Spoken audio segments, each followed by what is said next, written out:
días. Hoy nos vamos a sumergir en un edificio que es mucho más que piedra. Estamos hablando de 9 siglos de historia, de arte, de fe y sí, también de un misterio bastante moderno. Vamos a descifrar juntos los secretos que esconde la Catedral de Salamanca. Cualquiera que visite Salamanca y levante la vista hacia su catedral se hace la misma pregunta. Es que es inevitable. ¿Qué hace un astronauta tallado en una catedral cuya construcción empezó en el siglo XVI? ¿Es una especie de profecía, una broma que se ha colado a través del tiempo o la explicación es otra? Bueno, pues para quien quiera buscarlo, la cosa es sencilla. Hay que ir a la fachada norte de la Catedral Nueva y buscar la Puerta de Ramos. Y ahí está. Entre toda esa decoración gótica tan recargada, nos encontramos con esta figura que desde luego no cuadra para nada con la época. Venga, vamos al lío. Vamos a desentrañar de una vez por todas cómo este viajero del espacio terminó en un muro con más de 400 años de historia. La clave de todo esto en realidad no tiene que ver con viajes en el tiempo ni nada parecido, sino con una tradición muy antigua.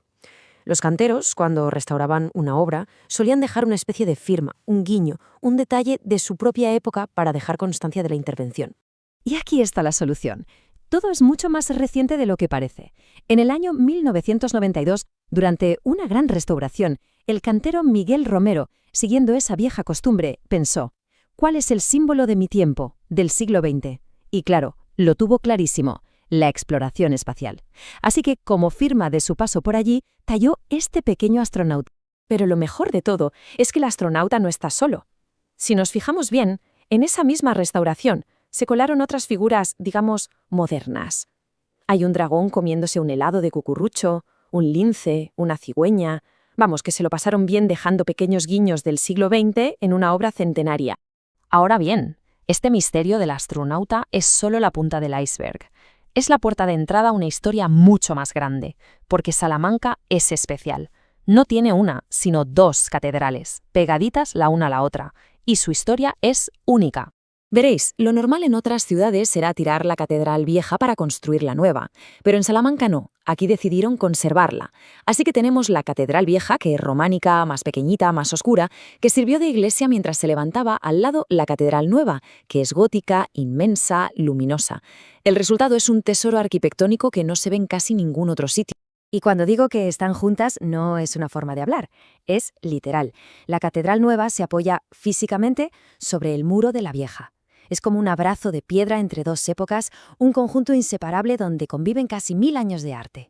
Vamos a centrarnos un momento en la Catedral Nueva, porque su construcción fue un proyecto tan ambicioso, tan enorme, que desafió por completo el paso del tiempo.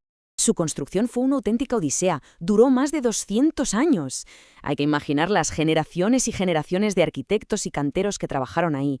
Empezó siendo de estilo gótico tardío, pero claro, como se alargó tanto en el tiempo, fue absorbiendo influencias del Renacimiento y terminó rematándose con toda la pompa y el exceso del barroco. Y esa mezcla de estilos se ve por todas partes. La estructura, el esqueleto del edificio es claramente gótico, con esas bóvedas que parecen estrellas y esa sensación de que todo se eleva hacia el cielo. Pero luego llegas a la cúpula y a los remates finales y eso es puro siglo XVIII. Eso grita barroco por los 4 costados.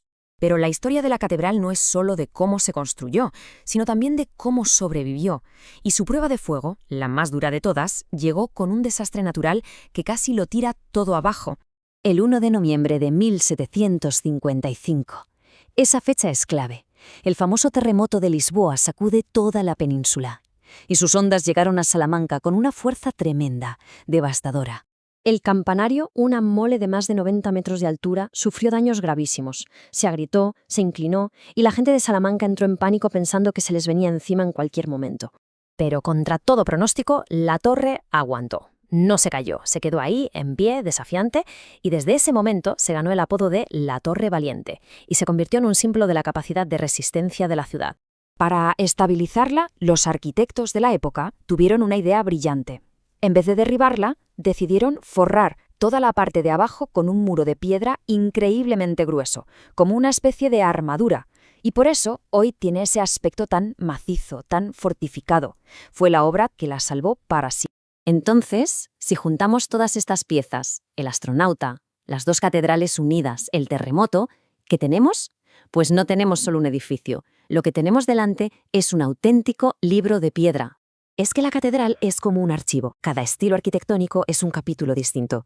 Cada suceso histórico es una página. Y las firmas de los artesanos, como nuestro astronauta, son esas notas al margen que le dan toda la vida al relato. Y lo bueno es que ese archivo sigue vivo, no es algo del pasado. Cada 31 de octubre, un personaje llamado el Marichelo sube a lo más alto de la torre para conmemorar que la ciudad sobrevivió al terremoto. Es la prueba de que el edificio no solo guarda historia, sino que la sigue creando año tras año. Por lo tanto, la idea clave es esta. La Catedral de Salamanca no es un monumento estático, frío. Es una conversación que lleva 900 años en marcha. Entre el románico y el gótico, entre el barroco y el siglo XX, un diálogo sin fin entre la fe, las catástrofes y el arte. Y todo esto nos lleva a una pregunta final que es fascinante. Si hoy se hiciera una restauración y hubiera que dejar una firma de nuestro tiempo, ¿qué se tallaría? ¿Un smartphone? ¿El símbolo del Wi-Fi? ¿Qué objeto define realmente la época que estamos viviendo? La conversación, como se puede ver, sigue abierta.